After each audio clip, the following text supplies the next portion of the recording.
अगर इस date sheet को देख के आपको कोई भी एंजाइटी हो रही है तो इस वीडियो को पूरा एंड तक देखना। कोई भी कंफ्यूजन, डाउट, स्ट्रेस सब मैं दूर करने वाला हूं। Welcome guys, what's up champions, welcome back to grand Acad. और आज हम बात करने वाले हैं सारे साइंस के स्टूडेंट्स के लिए एक after date sheet strategy. Yes guys, हमने ये वीडियो बनाया कॉमर्स वालों के लिए, ह्यूमैनिटीज़ वालों के लिए। अगर आप एक कॉमर्स और ह्यूमैनिटीज़ वाले हो तो ये वीडियो चलो देख लो, लेकिन अपने स्ट्रीम का वीडियो भी देख लेना। इनफैक्ट इन दिस वीडियो मैं आपको हर चीज़ बताने वाला हूँ जिसके ज़रिए से आप अपने बोर्ड एग्जाम में बढ़िया नंबर ला सकते हो as a science student. So whether you have PCM, you have PCB और you have PCMB, आपका एडिशनल सब्जेक्ट चाहे फिजिकल एजुकेशन हो, चाहे साइकोलॉजी हो, चाहे कुछ भी हो, हर एक चीज़ की हम इस वीडियो में बात करने वाले हैं। सो अगर आप सच में बढ़िया नंबर लाना चाहते हो बोर्ड एग्जाम में किसी भी स्ट्रीम से, साइंस स्ट्रीम से, आप इंग्लिश में बढ़िया नंबर लाना चाहते हो तो अभी के अभी ग्रैंड अकेड को सब्सक्राइब कर दो, क्योंकि बहुत ही ज़्यादा बढ़िया वीडियोज़ आने वाले हैं and I don't want you to miss them. So let's just have a look at this date sheet. अगर आप एक ऐसे बंदे हो जिसने अभी तक डेट शीट नहीं देखी है देन प्लीज़ देख लीजिए। For most people the board exams will begin, most people क्या, साइंस के स्टूडेंट हो, फिजिक्स तो सबके पास ही है, it's gonna begin from 21 February and for some of you it might begin from 17 February. It can go until 25 March or it can go until 29th March. So this is going to be the date sheet और इसको read करके मैं आपको strategy देने वाला हूँ।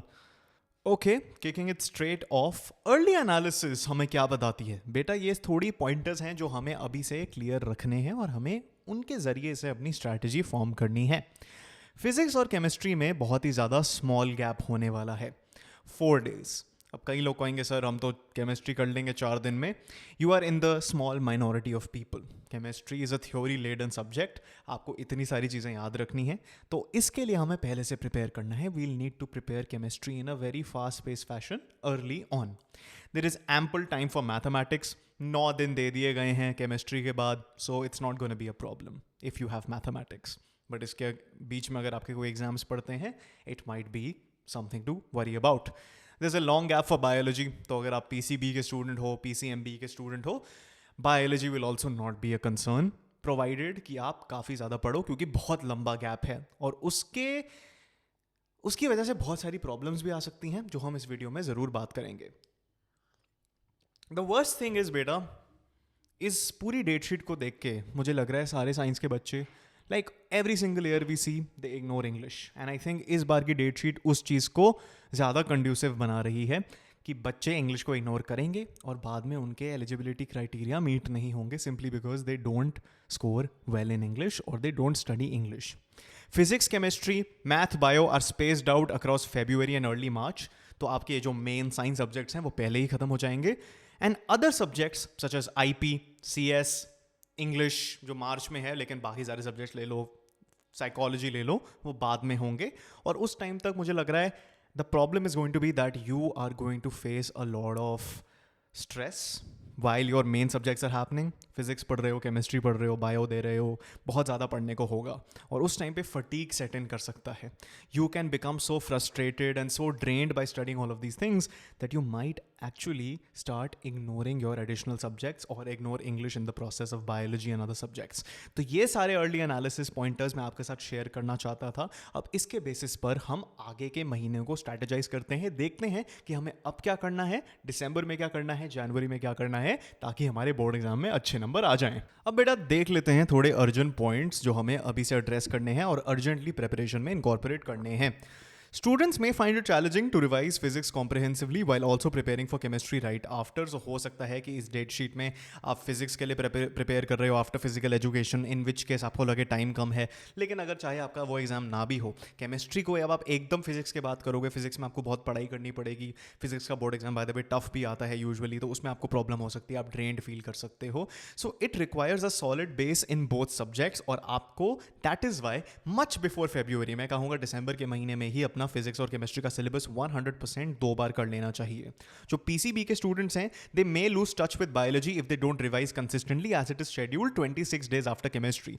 आप देख सकते हो बायोलॉजी 25 मार्च को है, इंग्लिश बीच में आ रहा है हमारा इंग्लिश आ रहा है हमारा 11 मार्च को, अगर आपके पास मैथ्स है तो वो 8 मार्च को होगा, लेकिन let's say you have PCB, तो 27 फरवरी के बाद आपका एग्जाम होगा 11 मार्च का। आप उसमें पढ़ाई नहीं करोगे फॉर सम रीज़न, आप इंग्लिश को इग्नोर करोगे या उस टाइम भी बायोलॉजी ही पढ़ते रहोगे, फिर आप एकदम 25 मार्च को बायोलॉजी देने वाले हो, तो लोगों को लगा इंग्लिश का क्या है। तो इस टाइम पे आप या तो ओवर कॉन्फिडेंस फील कर सकते हो या तो बोल सकते हो अरे इतने सारे दिन हैं, मैं बायोलॉजी बाद में पढ़ लूँगा।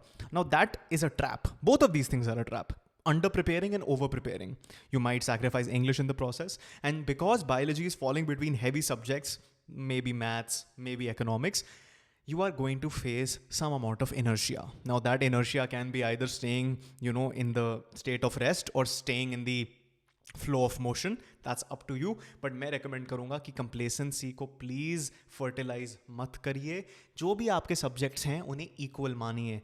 जितने भी आपको दिन मिले हैं, चाहे आपको 26 दिन मिले हैं, 4 दिन मिले हैं, हर एक दिन पढ़ाई करिए। प्लीज़ डोंट थिंक कि आप एक दिन का पूरा ब्रेक ले सकते हो, आपको 12वीं के बोर्ड एग्जाम एक ही बार देने हैं। So these are things you must address in your preparation. What should you watch out for? अब साइंस की पूरी डेट शीट को देख के मुझे ये लग रहा है कि आपकी बहुत बड़ी फटीग रिस्क है फरवरी के बाद। जो इनिशियल फ्यू वीक्स हैं उसमें फिजिक्स खत्म हो जाएगा, केमिस्ट्री खत्म हो जाएगा, इंग्लिश भी हो जाएगा, मैथ्स भी हो जाएगा, तो उसके टाइम पे हो सकता है कि आपकी मेंटल हेल्थ थोड़ी सैक्रिफाइस हो, because even though I am recommending कि आप कंसिस्टेंटली पढ़ाई करो। मैं ये नहीं कह रहा कि आप हर दिन 12-12 घंटे लगाओ।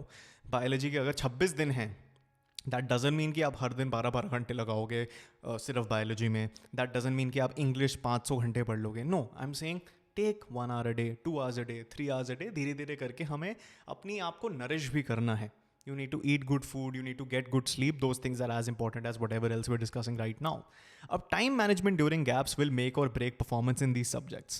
Physics और chemistry के बीच का जो gap है उसको आपको बहुत अच्छी तरह यूटिलाइज करना है। अगर आपने उस टाइम पे स्लैक कर लिया, उस टाइम पे अपनी अदर चीज़ें प्रायोरिटाइज कर दी, तो बाद में रिग्रेट हो सकता है।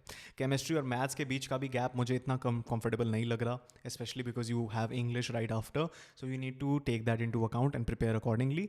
अगर आपके पास PCMB है, switching between math and biology while keeping physics and chemistry solid will require consistent daily revision starting December. मेरा मतलब है कि अगर आपके पास मैथ्स और बायोलॉजी दोनों हैं, you should probably study maths Monday, biology Tuesday, maths Wednesday, biology Thursday, so on and so fourth, ताकि आपके लिए वो थोड़ा मैनेजेबल हो जाए। फिजिक्स और केमिस्ट्री तो ऑब्वियसली आपको रोज़ पढ़नी चाहिए। मैथ्स भी आप रोज़ पढ़ सकते हो 15-20 minute, even on days you're studying biology, because I assume अगर आपके पास PCMB है, you will find biology to be easier than mathematics. Number 4, ignoring English. आप इतने सारे थ्योरी लेडन या डिमांडिंग सब्जेक्ट, साइंस के तो सारे सब्जेक्ट्स डिफिकल्टी मानता हूँ मैं, अगर आप उनके प्रायोरिटाइजेशन में इंग्लिश को भूल जाओगे, I'm just going to remind you, English is going to be 20% of your board exam result. 12वीं में आपकी जो परसेंटेज है 20% उसमें से इंग्लिश भी है। तो अगर आप इंग्लिश को थोड़ा सा टाइम दोगे रोज़ 15-20 मिनट, तो आपको वो बहुत ज़्यादा हेल्प करेगा। बाद में आपकी जो परसेंटेज है वो ऊपर हो जाएगी। बायोलॉजी, मैथ्स, फिजिक्स में 100 लाने के लिए आपको इतना सारा पढ़ना पड़ेगा, लेकिन इंग्लिश में 100 लाने के लिए अगर आपने इतना सा रोज़ पढ़ लिया, इतना सा एफर्ट ही देना है। सो इट्स एसिमेट्रिकल सारे मैथमेटिक्स वाले लोग। अब क्या करें? देखो, ये चीज़ मैंने ह्यूमैनिटीज़ वालों को भी बोली है, कॉमर्स वालों को भी बोली है।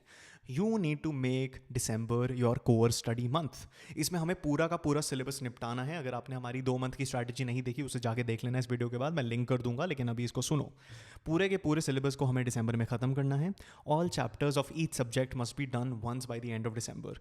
अभी के लिए सिर्फ NCERT को आप बेस मानिए, कॉम्पिटेंसी बेस्ड क्वेश्चंस पे आप फोकस करिए। डेली शेड्यूल कैसा होगा? जो आपके PCM या B वाले सब्जेक्ट्स हैं उन्हें 2-2 घंटे दीजिए। अगर आपका कुछ भी सिलेबस नहीं हुआ है, आपको इतनी पढ़ाई करनी पड़ेगी बेटा, पहले बता रहा हूँ। And 1 hour each for optional subjects और इंग्लिश। जो भी आपको टफ लगता है उसे सुबह उठ के करो। 7 बजे उठ रहे हो, 6 बजे उठ रहे हो, 8 बजे उठ रहे हो, 10 बजे उठ रहे हो, 12 बजे उठ रहे हो, रात के 10 बजे उठ रहे हो, मुझे नहीं पता, बट उठ के ये चीज़ सबसे पहले करो, नाश्ता करते हुए या नाश्ता करने से पहले। This is called eating the frog first.